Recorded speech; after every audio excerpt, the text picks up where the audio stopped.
안녕하세요. 정보통신 컨설턴트 정상민입니다.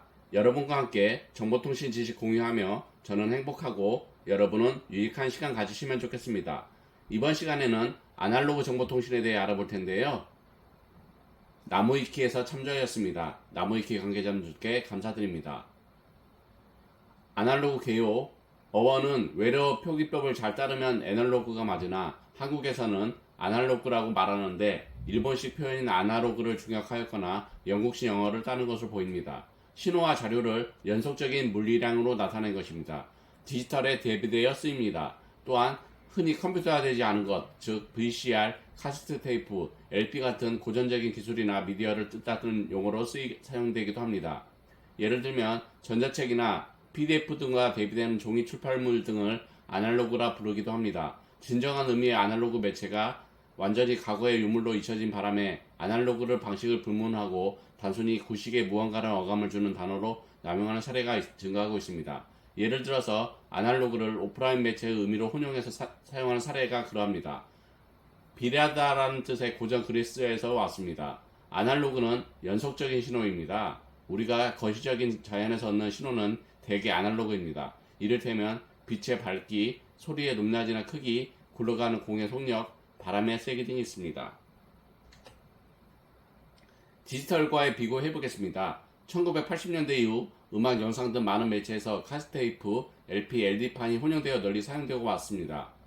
하지만 아날로그 방식은 태생적인 몇 가지 단점을 가지고 있었습니다. 카세트테이프는 신호 대역폭이 낮고 여러 번 재생하면 테이프가 늘어나는 등 음질과 소명의 문제를 해결하지 못했습니다. LP도 신호 해상도에 한계가 있을 뿐만 아니라 저음역을 효과적으로 저장하지 못했고 LP 표면의 손상에 민감했으며 연속 재생하면 LP에 그루브가 닿아서 정보가 손실되었습니다. 그래서 이 시기에는 LP의 소명 문제 때문에 음반사들은 발매한 지 오래된 음반을 주기적으로 복각했습니다.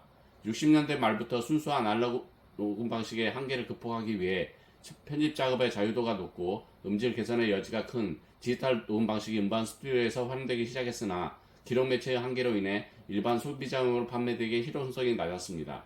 70년대 말에 처음 발표되어 80년대에 시장에 소개된 CD는 컴퓨터 외의 분야에서 컨텐츠를 디지털적으로 기록하는 최초의 매체였습니다. CD는 알루미늄 증착막의 반사율 차이로 구분되는 0과 1로 디지털 정보를 기록했으며 이를 레이저 픽업으로 읽어들었으므로 사용에 따른 음질의 열화가 발생하지 않았습니다. 또한 CD는 디지털 정보를 기록했으므로 물리적 오염이나 손상에 의한 에러에도 덜 민감했으며 에러 검출과 보관도 가능했습니다.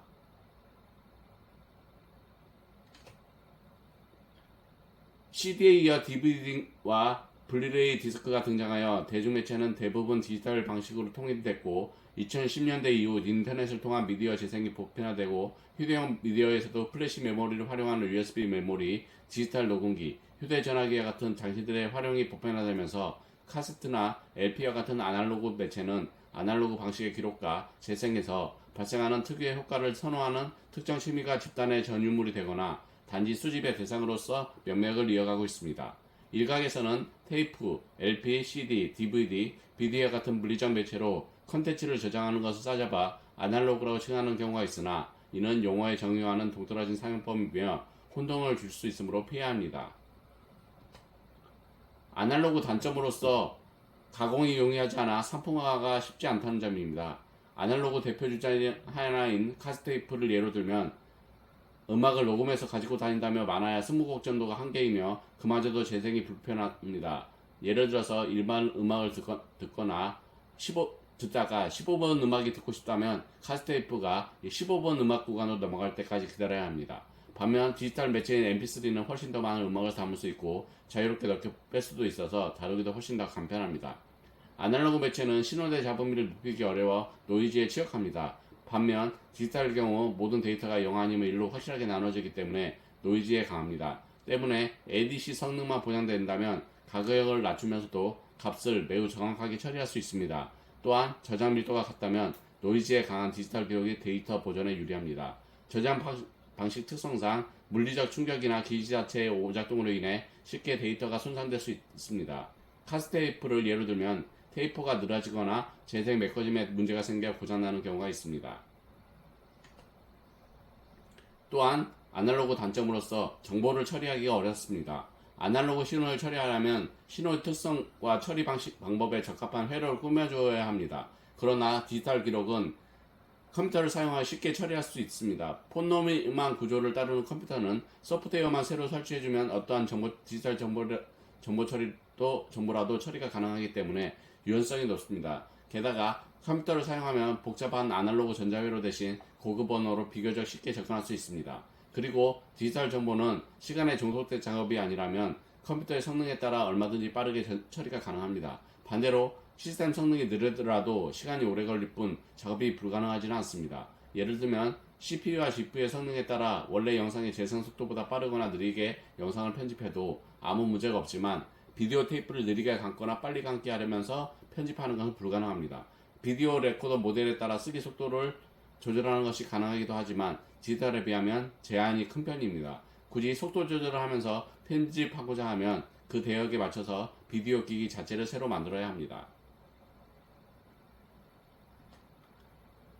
아날로그 장점을 살펴볼 텐데요. 아날로그 장점은 디지털 방식 저장법은 오직 정해진 규격의 신호반을 잡아낼 수 있으므로 이를 초과하는 대역폭이나 진폭을 가지는 입력 신호는 처리할 수 없습니다. 반대로 아날로그는 규격을 조금 초과하더라도 어느 정도 작동을 보장합니다. 따라서 아날로그 신호를 가공의 용이함을 위해 디지털 신호를 변환할 경우 대역폭을 좀 더 높게 잡지 않는다면 그 과정에서 신호에 손상이 가해질 수 있습니다.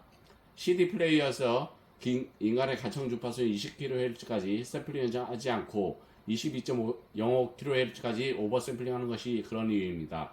또한 이런 차이 때문에 아날로그 오디오 믹서에서는 인간의 청감과 비슷한 VU를 썼지만 디지털 믹서에서 피크레벨 미터를 쓰게 됩니다. 규격을 초과하는 갑자기 큰 소리가 들어와도 아날로그 장비는 어느 정도 견디지만 디지털은 바로 소리가 튀므로 VU보다 반응이 빠른 피크레벨 미터를 보고 소리를 줄여줘야 하는 것입니다.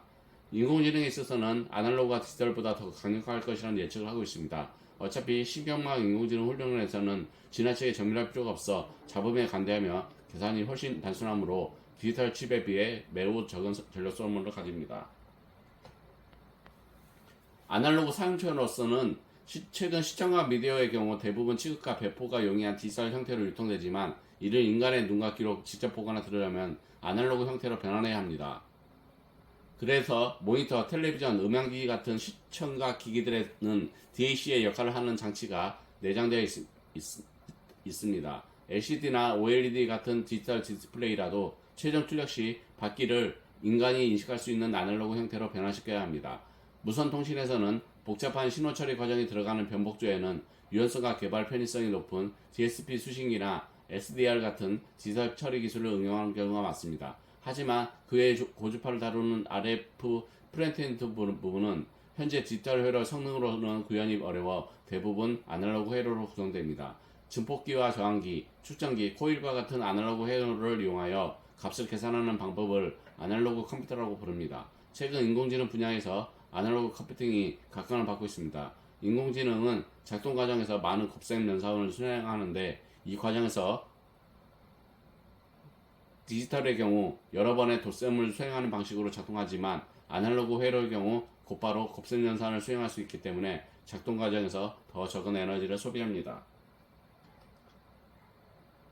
아날로그가 보존에 유리한가에 논란이 있는데요. 보존 설명에서 아날로그가 디지털보다 유리하다고 생각하는 경우가 있습니다. 보통 아날로그는 잡음 등 데이터의 일부 변형이 생겨도 기본적인 재생이 가능한 경우가 많지만 디지털은 아예 파일 인식이 불가능하여 그렇다고 생각합니다. 하지만 지학사 물리 교과서에 CD를 자른 실험이 있고 결론은 재생이 잘 된다에서 보듯이 디지털이라고 해서 정보에 조그만 손실이 있으면 무조건 사용할 수 없게 되는 것이 아닙니다. 보통 컴퓨터에서 손상된 파일이 열리지 않는 것은 작은 손상으로도 파일 전체를 못 쓰게 되어버리기 때문이 아니라 파일의 헤더가 손상되었거나 파일의 무결성 검증에 실패하였기 때문이다. 그리고 압축과 인코딩 방식에 따라 작은 데이터의 유실로도 파일 전체가 인식 불가능하게 되는 경우가 많기 때문이다. 하지만 이 경우에도 유실된 부분을 적절하게 처리하여 주면 손상되지 않은 부분에 한해서 문제없이 이룰 수 있습니다. 디지털 포렌식을 하는 것을 보면 지워진 파일을 복구하는 과정을 볼 수 있는데 파일의 데이터 일부가 유실되어도 그 부분을 무시하거나 적당히 처리하여 인식 가능하게 만들면 유실되지 않는 부분은 문제없이 열리는 것을 볼 수 있습니다. 또한 재생의 관점에서도 음악 CD는 보존 불가능한 에러가 발생할 때 이를 보관법으로 떼어서 멈춤 없이 계속 재생할 수 있도록 레드북 표준에 규정되어 있습니다. 즉, 부분적 손상에 취약한 것은 절대적 완전 물걸성을 요구하는 규격의 문제이고, 그 정도의 완전 물걸성을 요구하지 않는다면 디지털 매체도 얼마든지 손상에 관대하게 만들 수 있습니다. 이번 시간에는 아날로그 정보통신에 대해 알아봤는데요. 여러분께 유익한 시간이 되었으면 좋겠습니다. 감사합니다. 즐거운 주말 보내세요.